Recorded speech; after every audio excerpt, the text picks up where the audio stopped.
सर्वांना नमस्कार. स्वागत आहे आपलं मराठीच्या तुझी माझी जोडी या यूट्यूब चॅनलवर. व्हिडिओला लाईक करा, चॅनलला सबस्क्राईब करा आणि बेल आयकॉनवर प्रेस करा, जेणेकरून सगळ्या नोटिफिकेशन्स तुमच्यापर्यंत वेळेत. गोंधन भाग 52. आता असेच 15 दिवस होऊन गेले. सरस्वती आता जनावर अवलंबून न राहता स्वतः चंद्रभानची काळजी घेत होती. आणि चंद्रभान एक दिवशी दत्तूला म्हणला, दत्तू, अरे माझी गाडी कुठं गेली, दिसतच नाही दारात. दत्तू म्हणाला, तात्या, गाडी विकली. आता चंद्रभानला कळलं त्याची गाडी सरस्वतीनं विकली आणि तो सरस्वतीवर चिडला. आणि सरस्वती म्हणाली, कुठून आणू मी पैसे? बोला ना, आता स्वतःला विकू का की पोरं विकू? तुम्ही असं धडपडायचं आणि मी तुम्हाला नीट करायचं. तुम्हाला काय वाटतं, कुबेराच्या खजिन्याची चावी आहे का माझ्याकडे? आणि काय करायचं ती अपशकुनी गाडी ठेवून जिनं तुम्हाला पाडलं? असं सरस्वती फार अधिकारानं बोलली. चंद्रभान आता काही नाही बोलू शकला, गप्पच बसला. नेहमीसारखा स्वतःला विक, जनावर विक असं नाही म्हणाला. पण तिला त्यानं विचारलं की, सरस्वती, नक्की पैसे कमी पडले म्हणून गाडी विकलीस की त्या गाडीमुळे मी पडलो म्हणून विकली? असं म्हणून तो गालात हसला आणि तिला म्हणाला, तू का थांबस नाही माझ्यासमोर? दिवसभर जनाला मी नको वाटतो. आणि सरस्वती काहीच न बोलता म्हणाली, बसल्या बसल्या काय पण सुचतंय तुम्हाला? परवा प्लास्टर काढायला जायचे, गाडी करून जावं लागल. त्याचे पैसे कुठून आणू तेवढे सांगा. आणि तिला तुम्ही नको वाटताय का आत्ता? पण आत्ता तिला म्हणावं, सुटका नाही तुझी, आता तुम्ही दोघांनी लग्नच करायचं. आणि हे ऐकलं की चंद्रभान पुन्हा नाराज व्हायचा. मग आज पुन्हा सरस्वतीनं कोंबडी कापली, त्यालाही खाऊ घातलं, सगळ्यांनीच खाल्लं. मग त्या जनाला तरी कशी ठेवायची म्हणून तिलाही घातलं. आणि पुष्पा जनाला म्हणाली, काकी नुसती आयती खाती, काहीच काम करत नाही. का गं काम करत नाहीस तू? एवढं इथं बसून खायला तुझ्याकडे पैसा कुठून येतो? आणि जना चिडली आणि पुष्पाला म्हणाली, तू पण आता घ्यायला द्यायला आलीस की? तुला तरी एकतरी मागणं आलं आहे का अजून? कोणासोबत पाठ लावून जाणार काय माहीत? असं जना चंद्रभान समोर पुष्पाला बोलली आणि चंद्रभान तिच्यावर चिडला. मग आता सरस्वतीनं त्याला नेला दवाखान्यात, प्लास्टर काढलं आणि आता चंद्रभान व्यवस्थित झाला. आणि त्याचं प्लास्टरमधून निघालेला पाय बघितला की लगेच माजलेल्या जनाच्या तोंडाला पाणी सुटलं.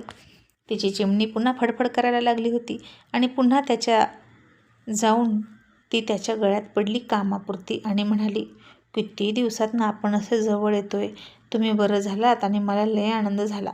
असं म्हणून ती त्याच्या गळ्यात पडली आणि दिवसा ढवळ्याच दार लावायला लागली. पण आता चंद्रभानची इच्छा होती की सरस्वतीकडे जावं. तोही खूप दिवसाचा भुकेलेला होता, पण सरस्वती त्याला जवळच घेत नव्हती तर काय करणार? आणि या नालायक जणाच्या नादी त्याला लागू वाटेना, निदान आत्ता तरी नाही. कारण त्याला जेव्हा तिची गरज होती तेव्हा ती कशी वागायची त्यानं बघितलं होतं आणि सरस्वतीनं केलेली सेवासुद्धा त्यानं बघितली होती. मग आता 1-2 दिवस असेच गेले आणि चंद्रभान जनाला म्हणाला, जना, अगं प्लास्टर काढलं असलं तरी पाय अजून बरा नाही माझा, त्यामुळे थोडं थांब. तरीही जना त्याच्यासोबत चिकटून झोपायची. त्याला उत्तेजित करण्यासाठी पदर पाडून झोपायची, साडीवर करून झोपायची, भरपूर नखरे करत होती. आणि तरीही तो स्वतःवर संयम ठेवत थोडा बाहेर गेला आणि जनाच्या स्पर्शानं चेतवलेल्या त्याच्या भावना त्यानं थोड्या शांत केल्या.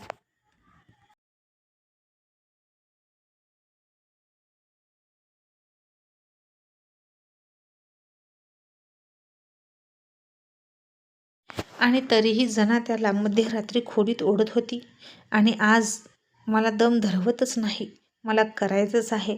तुम्ही बरे झाला आहात, काही नाही होणार तुम्हाला, हळूहळू करूया असं त्याला म्हणायची. आणि तो वैतागून पाय पकडूनच म्हणाला, अगं जना, मी आजारी आहे, थांब जरा, तुला कसं कळत नाही गं? जना म्हणाली, काय होतंय, तुम्ही चालू फिरू शकताय ना? चंद्रभान म्हणाला, इथल्या इथे चालणं वेगळं आणि तू सांगतेस ते काम करणं वेगळं. अगं माझ्या पायावर ताण येईल, नको हे सगळं, डॉक्टरांनी काळजी घ्यायला सांगितले आहे. तरी ही जण ऐकत नव्हती. मध्यरात्रीची त्या दोघांचं अंगणातच ते सुरू होतं.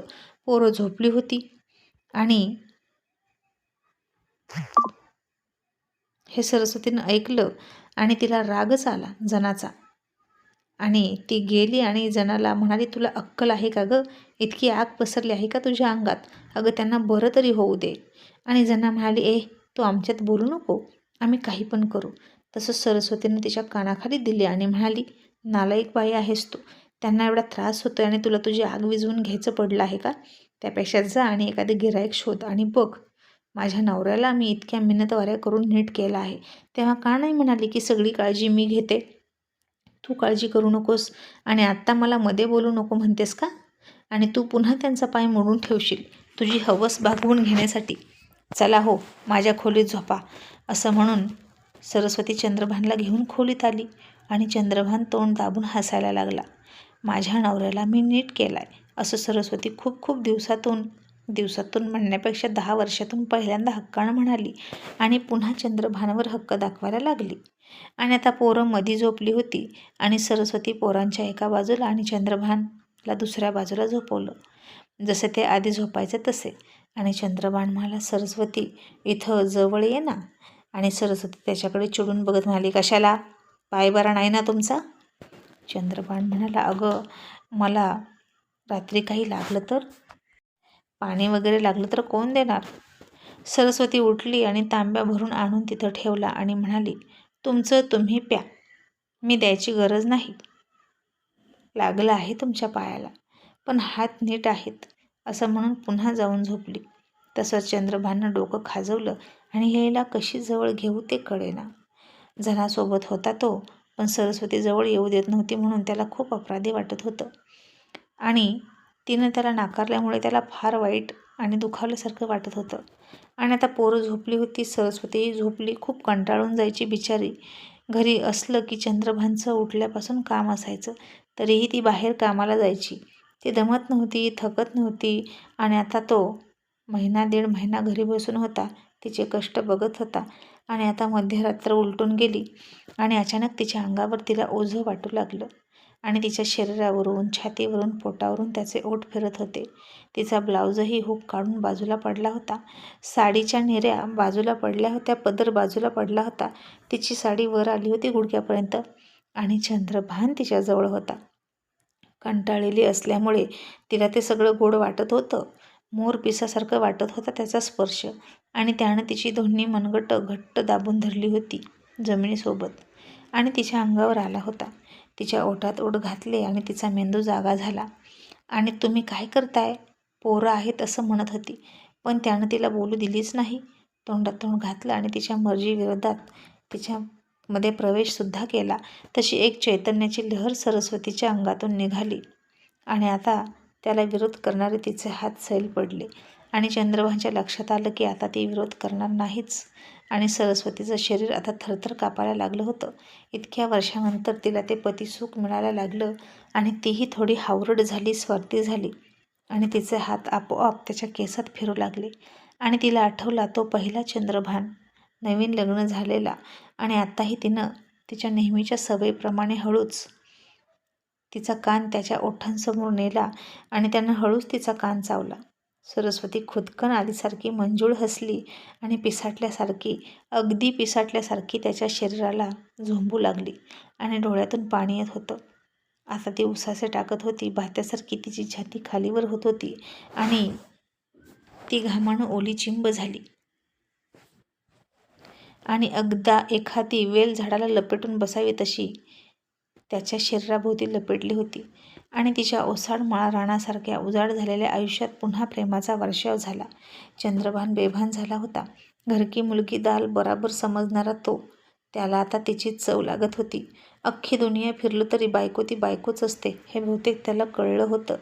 आणि त्याच्या प्रेमावर फक्त तिचा हक्क आहे असं समजून तो जनापासून सुटका करत तिथं आला होता. आणि आता बघता बघता त्यानं तिच्यावर प्रेमाचा वर्षावसुद्धा केला आणि त्याचा प्रवेश सुरू झाला. आतबाहेर प्रवास सुरू झाला. आणि सरस्वती त्याच्या प्रेमाच्या वर्षावात वळवाच्या पहिल्या पडणाऱ्या पावसानं धरणी तृप्त होते तशी तृप्त होत गेली. शेवटी तो दमला, तीही थकली आणि दोघेही ओलेचिंब झाले. त्यानं तिच्याकडे बघितलं, तिनंही त्याच्या डोळ्यात बघितलं आणि तिच्या डोळ्यातून पाणी आलं. आणि आता त्यानं त्याच्या ओठांनी तिच्या डोळ्यातलं पाणी टिपून घेतलं आणि तो म्हणाला, सरस्वती थोडंसं हस ना, म्हणजे माझी अपराधीपणाची भावना थोडी कमी होईल. मग ती थोडीशी गालात हसली आणि तो तिच्या बाजूला झोपला. तशी सरस्वती उठली आणि पोरांच्या पलीकडे जाऊन झोपली. त्यानं पुन्हा डोकं उचलून तिच्याकडे बघितलं. तिनं हसूनच त्याच्याकडे पाठ वळवली आणि झोपली.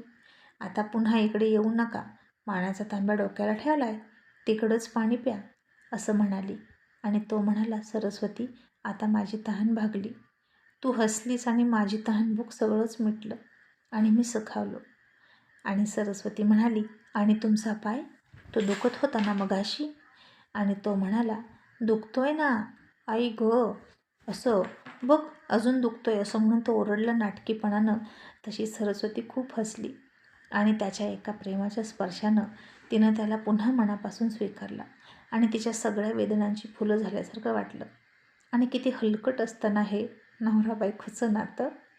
क्षणात आसू तर क्षणात हसू, मन वढाय वढाय उभ्या पिकातलं ढोर, किती हाकला हाकला फिरू येतं पिकावर, असं हलकट असतं हे मन. मग सकाळ झाली आणि सरस्वती हसूनच उठली आणि तिच्या चेहऱ्यावर खूप टवटवी पसरली होती. जना मात्र अजूनही आत बाहेर करत होती.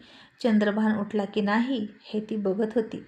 आणि सरस्वती तिला मोठ्यानं म्हणाली, काय बघतेस, झोपलेत अजून ते, आराम करत आहेस. आणि आता जर त्यांच्या पायाला पुन्हा काही झालं ना तर तुला सेवा करायला लागेल.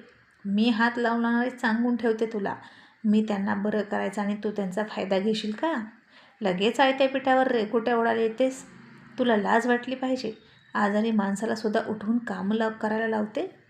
आणि जना आता तिचं ऐकून वैतागलीच आणि खोलीत निघून गेली तिच्या. आणि आता सरस्वती भाकऱ्या थापायला लागली. चंद्रभान तिचं बोलणं ऐकून हसायला लागला आणि तिच्यापुढे बसून चुलीला जाळ घालायला लागला. आणि आपले आई आणि तात्या इतक्या वर्षातून एकत्र हसताना बघून दत्तू आणि पुष्पाला छान वाटत होतं. आणि आता भाकरी करता करता चंद्रभाननं सरस्वतीचा हात पकडला आणि तिनं हसून त्याच्या हातावर फटका दिला.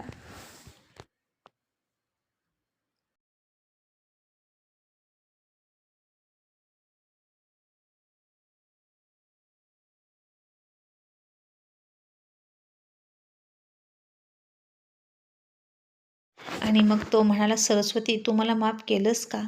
सरस्वती म्हणाली, एका अटीवर करेल. तो म्हणाला, कोणती? आणि सरस्वती म्हणाली, आता तुम्ही पुन्हा कधीच तिच्याकडे जायचं नाही. मी एकदा तुम्हाला स्वीकारलं आणि तुम्ही पुन्हा तिचं व्हायचं नाही.